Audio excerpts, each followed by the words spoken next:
আসসালামু আলাইকুম।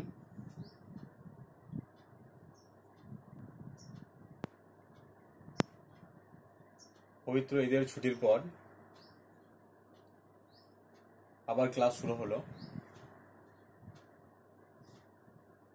তোমাদের ঔপনিবেশিক শাসনের প্রতিক্রিয়া, সহযোগিতা ও বিদ্রোহ এই চ্যাপ্টারের ওয়াহাবি আন্দোলন এবং ফরাজি আন্দোলন পর্যন্ত আলোচনা করা হয়েছিল। ওয়াহাবি এবং ফরাজি আন্দোলন, ওয়াহাবি আন্দোলন ও বারাসাত বিদ্রোহ, এর সঙ্গে সঙ্গে ফরাজি আন্দোলনটা আমরা আলোচনা করেছিলাম ছুটির আগে। তারপর 1857 খ্রিস্টাব্দের বিদ্রোহ আছে পেজ নাম্বার 87। পেজ নাম্বার 87 থেকে শুরু হচ্ছে 1857 খ্রিস্টাব্দের বিদ্রোহ। দেখো, 1857 খ্রিস্টাব্দের যে বিদ্রোহ, সেই বিদ্রোহ মহাবিদ্রোহ বা সিপাহী বিদ্রোহ নামে পরিচিত। ঠিক আছে, 1857 খ্রিস্টাব্দের যে বিদ্রোহ, সেই বিদ্রোহ মহাবিদ্রোহ বা সিপাহী বিদ্রোহ নামে পরিচিত। তাহলে মহাবিদ্রোহ বা সিপাহী বিদ্রোহ কেন নামকরণ করা হয়েছিল? দেখো, 1857 খ্রিস্টাব্দের 29শে মার্চ, 1857 খ্রিস্টাব্দের 29শে মার্চ ব্যারাকপুরের যে সেনা ছাউনি, সেই ব্যারাকপুরের সেনা ছাউনির মঙ্গল পাণ্ডে এই বিদ্রোহের সূচনা করেছিলেন। 1857 খ্রিস্টাব্দের 29শে মার্চ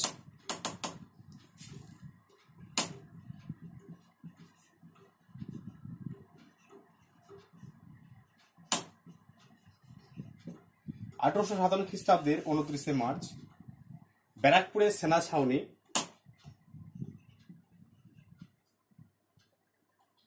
ব্যারাকপুরের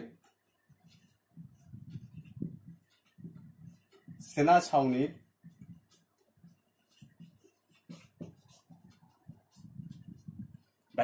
ছাউনিতে মঙ্গল পাণ্ডের নেতৃত্বে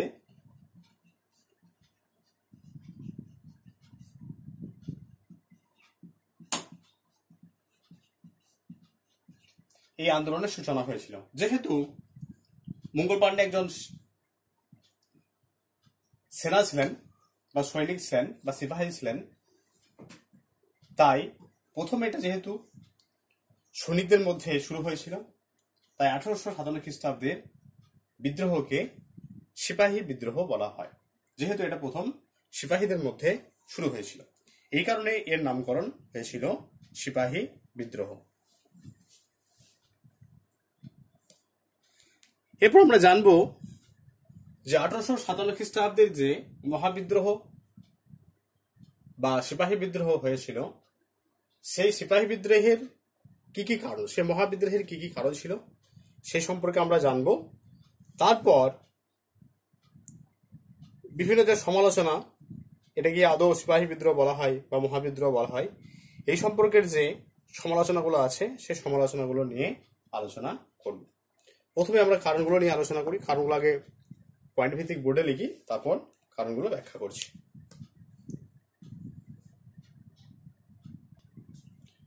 দেখো, 1857 খ্রিস্টাব্দের বিদ্রোহের পিছনে যে সমস্ত কারণ আছে, সেই সমস্ত কারণগুলো দেখো। প্রথমে আছে অর্থনৈতিক কারণ, সামাজিক কারণ, ধর্মীয় কারণ, সামরিক কারণ, রাজনৈতিক কারণ এবং প্রত্যক্ষ কারণ।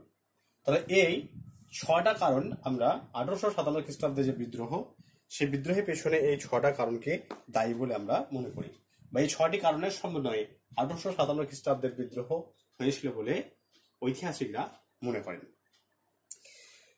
তাহলে প্রথমে আমরা আলোচনা করব অর্থনৈতিক কারণ নিয়ে।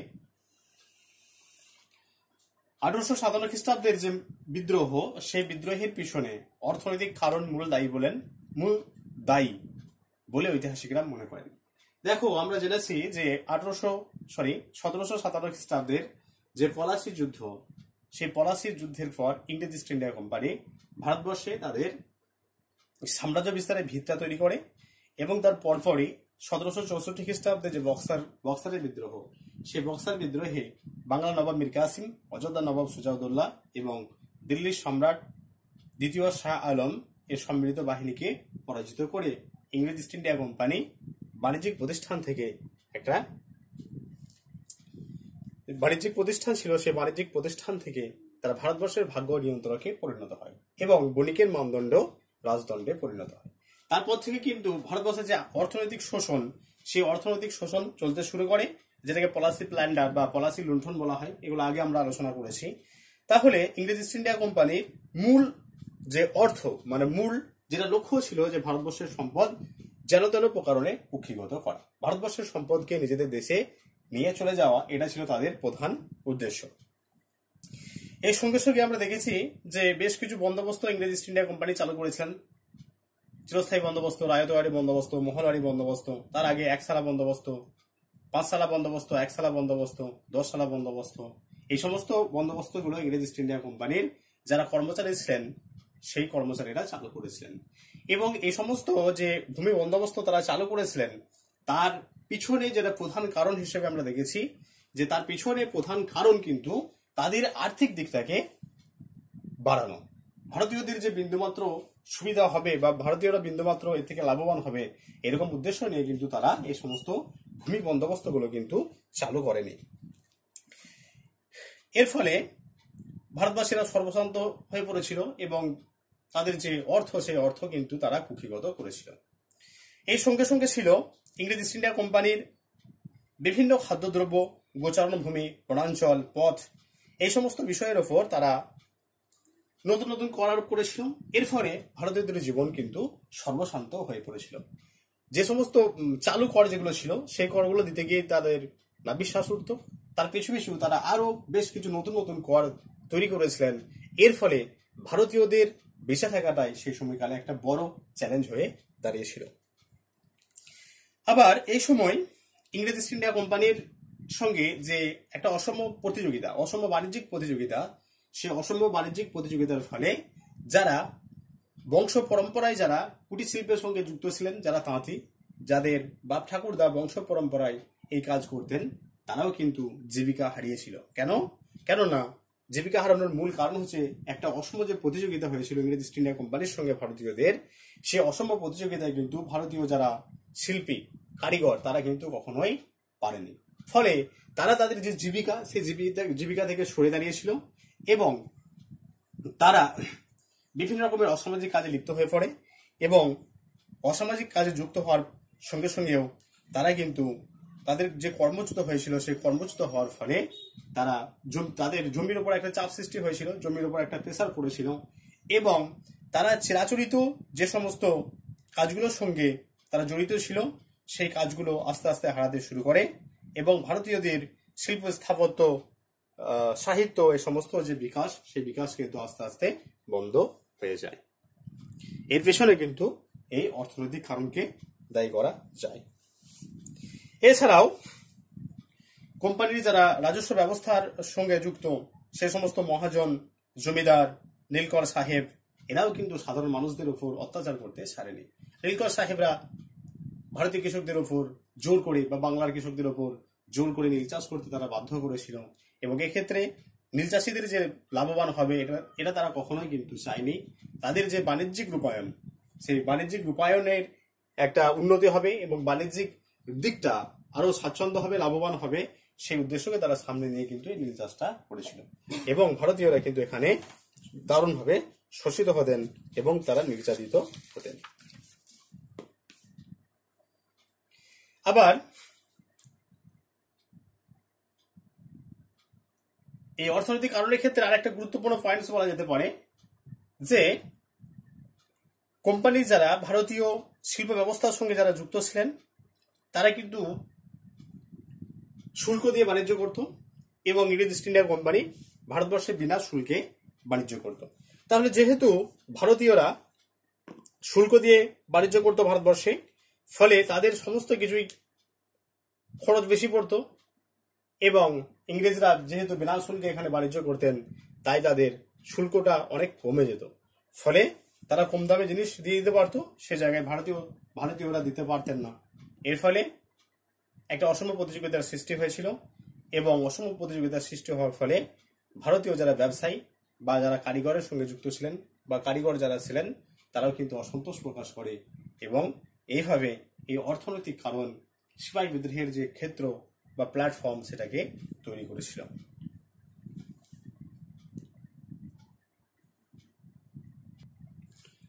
সামাজিক কারণ 1857 খ্রিস্টাব্দের বিপ্লবের পিছনে 1857 খ্রিস্টাব্দের যে বিদ্রোহ, সে বিদ্রোহের পিছনে সামাজিক কারণ একটা গুরুত্বপূর্ণ কারণ বলে অভিহিত করা হয়।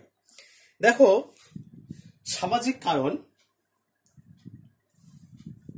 ইংরেজরা ভারতবর্ষে যে বাণিজ্য করতে এসেছিল সেখানে তাদের প্রধান উদ্দেশ্য ছিল যেন তেন প্রকারে অর্থ উপার্জন করা।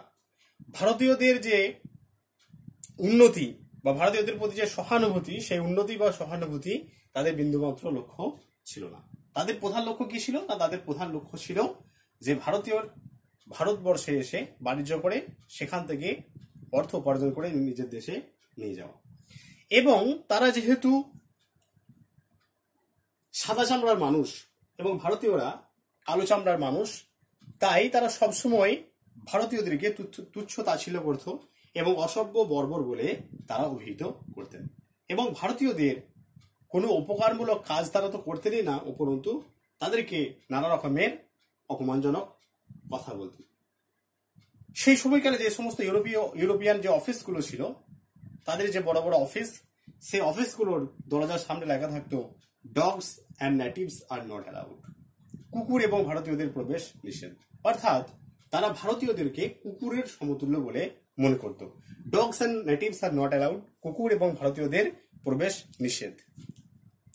দেখো তাহলে, এবং তারা ইচ্ছাকৃতভাবে, ইংরেজরা ইচ্ছাকৃতভাবে ভারতীয়দের যে সংস্পর্শ, সেই সংস্পর্শ ত্যাগ করে চলতেন এবং তারা নিজেদের মতো করে তারা শাসন কার্য পরিচালনা করতেন। এবং সেক্ষেত্রে যে প্রশাসনিক বড় বড় যে পদগুলো আছে, সেই প্রশাসনিক পদগুলোতেও কিন্তু তারা ভারতীয়দেরকে নিযুক্ত করতে চাননি, কেননা তারা ভারতীয়দেরকে এই ডগসের সঙ্গে তুলনা করেছেন। এবং তারা পরিষ্কারভাবে তারা বিভিন্ন যে বড় বড় অফিস আদালত, সেখানে এটা পরিষ্কারভাবে তারা লিখে রাখতো dogs and natives are not allowed, ভারতীয় কুকুর এবং ভারতীয়দের প্রবেশ নিষেধ। আবার যারা ইংরেজ প্রশাসনিক পদে যে সমস্ত ব্যক্তিরা থাকতেন, সে সমস্ত ব্যক্তিরা উচ্চ পদে ভারতীয়দের নিয়োগ দিতেন না। ভারতীয়দের প্রশাসনিক যে পদগুলো ছিল ইংরেজদের, সেই প্রশাসনিক পদে ভারতীয়দের কোনো নিয়োগ দিতেন না। এবং তারা সবসময় একটা জিনিস ভাবতেন যে ভারতীয়রা অযোগ্য এবং দুর্নীতিগ্রস্ত, দুর্নীতিপরায়ণ এবং অযোগ্য, সে কারণে ভারতীয়দেরকে উঁচু যে সমস্ত পদ বা বড় যে পদ, সেই বড় পদে কখনোই বসানো যাবে না বলে তারা মনে করতেন। আবার ইংরেজরা এই সময় ভারতবর্ষে এসে বেশ কিছু পাশ্চাত্য ভাবধারার প্রচলন করেছিলেন, রেলপথের প্রসার করেছিলেন, টেলিগ্রাফ ব্যবস্থা স্থাপন করেছিলেন, সতীদাহ প্রথা নিষিদ্ধ করেছিলেন, বহুবিবাহ, বাল্যবিবাহ, অসবর্ণ বিবাহ, এইগুলো তারা পাশ করে কি করেছিলেন না, ভারতীয়দের যে চিরাচরিত প্রথা, সেই চিরাচরিত প্রথার বিরুদ্ধে তারা আঘাত এনেছিলেন। এগুলো কিন্তু ভারতীয়রা সহজে মেনে নিতে পারতেন না, এগুলো ভারতীয়রা সহজে মেনে নিতে পারেনি। এবং আস্তে আস্তে কি হয়েছিল না, আস্তে আস্তে তারা ইংরেজের প্রতি একটা ক্ষুব্ধ হয়ে ওঠে এবং যার বহিঃপ্রকাশ হলো 1857 খ্রিস্টাব্দের মহাবিদ্রোহ বা সিপাহী বিদ্রোহ। এরপর আছে ধর্মীয় কারণ।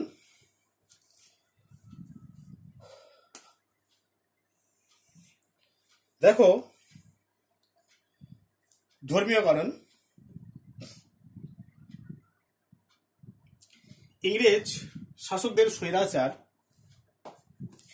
অর্থনৈতিক শোষণ এবং সামাজিক বৈষম্যের ফলে ভারতবাসীদের মধ্যে গভীর আতঙ্কের সৃষ্টি হয়েছিল। ঠিক সেই সময় ভারতীয় জনসাধারণকে ইংরেজরা বিধর্মী এবং বিজাতীয় বলে মনে করতেন।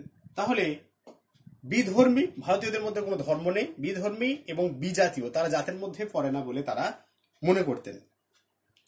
এবং ইংরেজরা যেহেতু খ্রিস্ট ধর্মের প্রচার এবং প্রসারক ছিলেন, তারা খ্রিস্ট ধর্মের প্রসারে উল্লেখযোগ্য ভূমিকা নিয়েছিলেন, তাই তারা কি করেছিলেন, তারা চেয়েছিলেন যে ভারতীয়দের ওপর জোর করে খ্রিস্ট ধর্মকে চাপিয়ে দেওয়া। তাহলে দেখো, ভারতবর্ষ হচ্ছে একটা হিন্দু মুসলিমের দেশ। হিন্দু মুসলিম ছাড়াও জৈন, শিখ, বুদ্ধিস্ট এই সমস্ত বিভিন্ন ধর্মের মানুষ এখানে বসবাস করে এবং তারা নিজের ধর্ম নিয়ে তারা কিন্তু থাকে। এখানে কেউ কারোর উপর কোনো ধর্মকে চাপিয়ে দেয় না। কিন্তু তারা ইংরেজরা কি চেয়েছিলেন, ইংরেজরা ভারতীয়দের ওপর খ্রিস্ট ধর্মকে চাপিয়ে দিতে চেয়েছিল। এটা কিন্তু ভারতীয়রা খুব ভালোভাবে মেনে নিতে পারেনি। এছাড়াও গঙ্গাসাগরে সন্তান বিসর্জন, সতীদাহ প্রথা, বিধবা বিবাহ, এই অমানবিক প্রথাগুলো, এইগুলো ভারতীয়দের মধ্যে চিরাচরিতভাবে চলে আসছিল এবং এই প্রথাগুলোর উপরে তারা বিভিন্ন রকম বিধিনিষেধ আরোপ করেছিল এবং বিধিনিষেধ আরোপ করার ফলে এই প্রথাগুলো, চিরাচরিত যে সমস্ত প্রথাগুলো ছিল সেই প্রথাগুলো তারা বন্ধ করে দেয়। এটাও কিন্তু ভারতীয়দের মধ্যে একটা ক্ষোভের সৃষ্টি করে।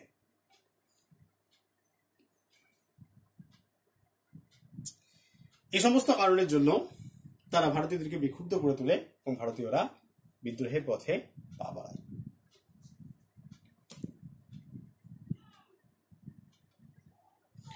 নেক্সট আছে সামরিক কারণ। 1857 খ্রিস্টাব্দের বিদ্রোহের পিছনে সামরিক কারণ একটা গুরুত্বপূর্ণ কারণ। দেখো, এই সামরিক কারণ, ইংরেজ যারা কর্মচারী ছিলেন সেই ইংরেজ কর্মচারীরা, আগে আলোচনা করেছি যে ভারতীয়দেরকে ঘৃণা করতেন এবং ইংরেজ সিপাহীরা ভারতীয়দেরকে বিভিন্ন রকমের গালাগালি দিতেন। নেটিভ, শুয়োর, নিগার এ সমস্ত বলে গালাগালি করতেন। এইগুলো ভারতীয় যারা সেনা তারা কখনো মেনে নিতে পারেনি। আবার দেখো, ভারতীয় যারা সেনা ছিলেন, ভারতীয় সেনাদের যে খাবার এবং পোশাক সেগুলো খুব নিম্নমানের দেওয়া হতো। ভারতীয় যারা সেনা ছিলেন তাদের যে পোশাকগুলো দেওয়া হতো, পোশাক ছেড়ে যাওয়ার পরেও তাদেরকে নতুন পোশাক দেওয়াই হতো না। আবার ভারতীয়দেরকে, যে ভারতীয় সেনা যারা ছিলেন তাদেরকে খুব নিম্নমানের খাবার দেওয়া হতো। এইগুলো আস্তে আস্তে কি করেছিল না, এইগুলো আস্তে আস্তে বিদ্রোহের পথে তাদেরকে বাড়াতে বাধ্য করেছিল। এছাড়া পদোন্নতির অভাব ছিল। একই কাজে তারা দীর্ঘদিন ধরে আছে অথচ তাদের কোনো পদোন্নতি হচ্ছে না। কিন্তু ইংরেজ সেনা যারা ইংল্যান্ড থেকে আসছেন তাদের পদোন্নতি খুব তাড়াতাড়ি হয়ে যাচ্ছে এবং বেতনের মধ্যে একটা বিস্তর ফারাক ছিল ভারতীয় এবং ইংরেজদের সেনাদের মধ্যে। ভারতীয় যারা সেনা ছিলেন তাদেরকে খুব কম বেতন দেওয়া হতো, অন্যদিকে ইংরেজ সেনা যারা ইংল্যান্ড থেকে আসতেন তাদেরকে বেতন দেওয়া হতো বেশি পরিমাণে। আবার সেনাবাহিনীর মধ্যে একটা ধর্মীয় অসন্তোষ কাজ করেছিল। আমরা জানি যে যারা ব্রাহ্মণ পণ্ডিত যারা, তারা টিকি রাখতেন। এখন হয়তো টিকি দেখতে পাওয়া যায় না, কিন্তু আগে যারা ধর্মীয় দিক থেকে যারা পণ্ডিত ছিলেন তারা টিকি রাখতেন মাথায়। আর মুসলিমদের দাড়ি রাখা একটা সুন্নত। তাহলে যারা হিন্দু এবং মুসলিম তারা সেনাবাহিনীতেও টিকি এবং দাড়ি রাখতেন। ফলে এই সমস্ত টিকি এবং দাড়ি নিয়ে তারা টানাটানি করত এবং নানা রকমের তুচ্ছতাচ্ছিল্য তাদেরকে করত এবং তাদেরকে এগুলো রাখার জন্য তাদেরকে বিভিন্ন রকমের কথা শুনতে হতো।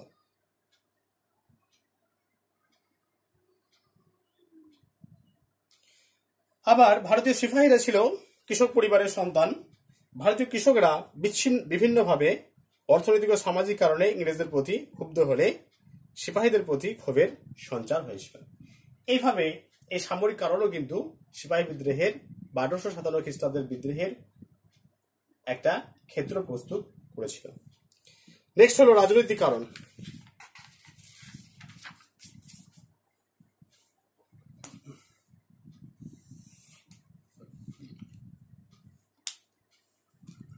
দেখো, 1857 খ্রিস্টাব্দের বিদ্রোহে রাজনৈতিক কারণ একটা গুরুত্বপূর্ণ ভূমিকা পালন করেছিল। এই রাজনৈতিক কারণের মধ্যে যেগুলো অন্যতম সেটা হলো কোম্পানির সাম্রাজ্যবাদী নীতি। আমরা দেখেছি লর্ড ওয়েলেসলি অধীনতামূলক মিত্রতা নীতি চালু করে হায়দ্রাবাদ, অযোধ্যা, মারাঠা এই সমস্ত রাজ্যগুলোকে ব্রিটিশ সাম্রাজ্যভুক্ত করা হয়েছিল। তারপর লর্ড ডালহৌসির সত্যবিলোপ নীতির সাহায্যে তিনি ঝাঁসি, সাতারা, নাগপুর, সম্বলপুর এ সমস্ত জায়গাগুলো দখল করেছিলেন এবং পেশোয়া দ্বিতীয় বাজিরাওয়ের দত্তক পুত্র নানা সাহেবের ভাতা বন্ধ করে দিয়েছিলেন এবং পেশোয়া পদ, যে পদগুলো বংশানুক্রমিক ছিল, সেই পদগুলো কিন্তু তিনি বন্ধ করে দিয়েছিলেন।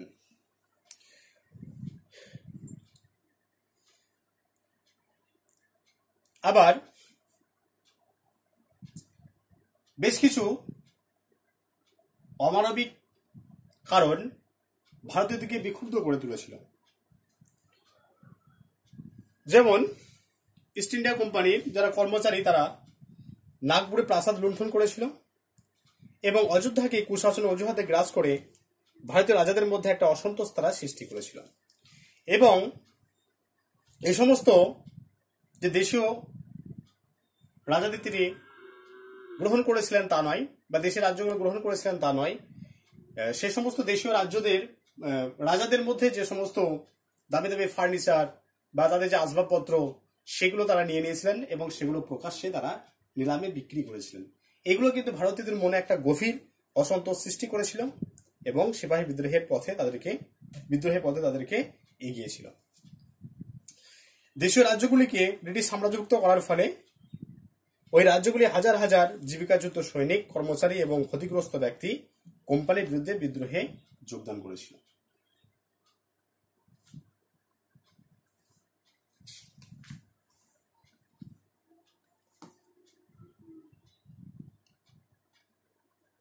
দেখো এবার আছে প্রত্যক্ষ কারণ।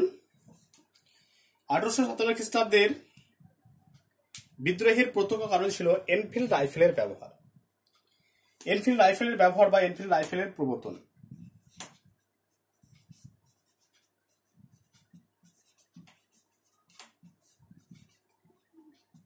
এনফিল্ড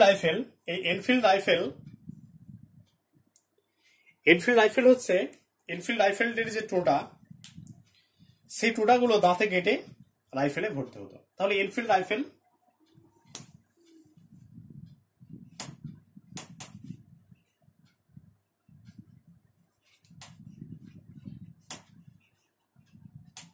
এই এনফিল্ড রাইফেলের যে টোটাগুলো, সেই টোটাগুলো দাঁতে কেটে বন্দুকে ভরতে হতো।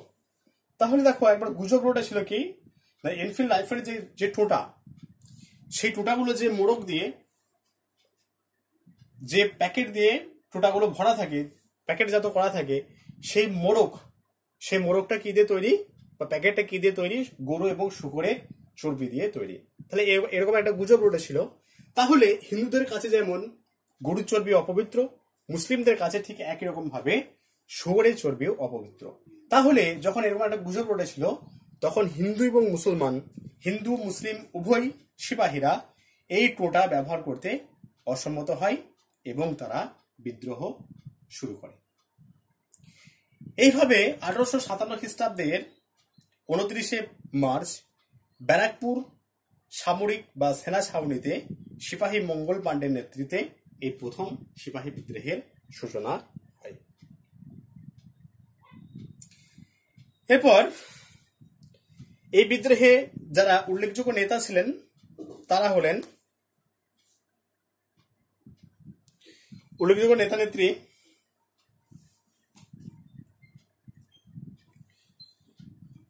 ঝাঁসি রানী লক্ষ্মীবাই,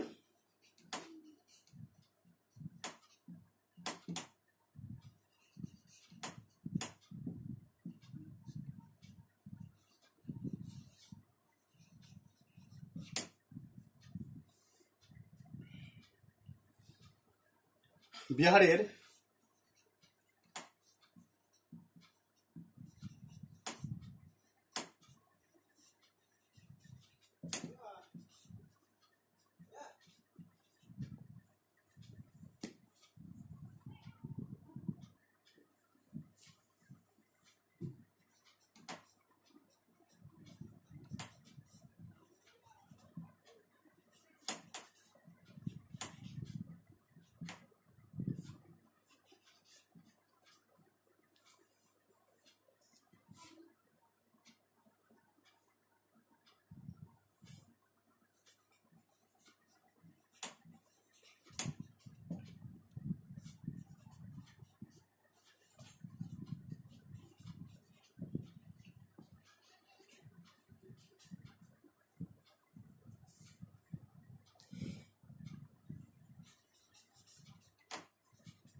দেখো, সিপাহী বিদ্রোহে যারা উল্লেখযোগ্য নেতা নেত্রী তারা হলেন ঝাঁসির রানী লক্ষ্মীবাই, বিহারের জমিদার, তাহলে ঝাঁসি রানী লক্ষ্মীবাই, বিহারের জমিদার কুনওয়ার সিং,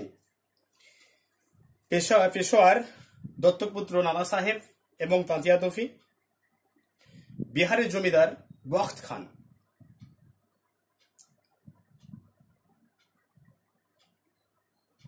আচ্ছা, বিহারের জমিদার কুনওয়ার সিং। দিল্লিতে যিনি নেতৃত্ব দিচ্ছেন বখত খান, অযোধ্যার বেগম হজরত মহল, আর আসামে মনিরাম দেওয়ান। এরা এই সিপাহী বিদ্রোহে উল্লেখযোগ্য নেতা নেত্রী ছিলেন।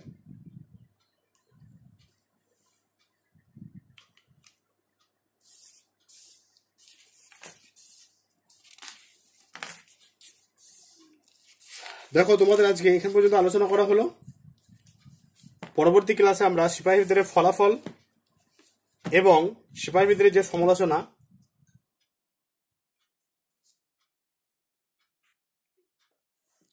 আজ তোমাদের 1857 খ্রিস্টাব্দে যে বিদ্রোহ, সে বিদ্রোহের কারণগুলো নিয়ে আলোচনা করা হলো এবং এই বিদ্রোহের উল্লেখযোগ্য নেতা নেত্রী কারা ছিলেন সে সম্পর্কে আলোচনা করা হলো।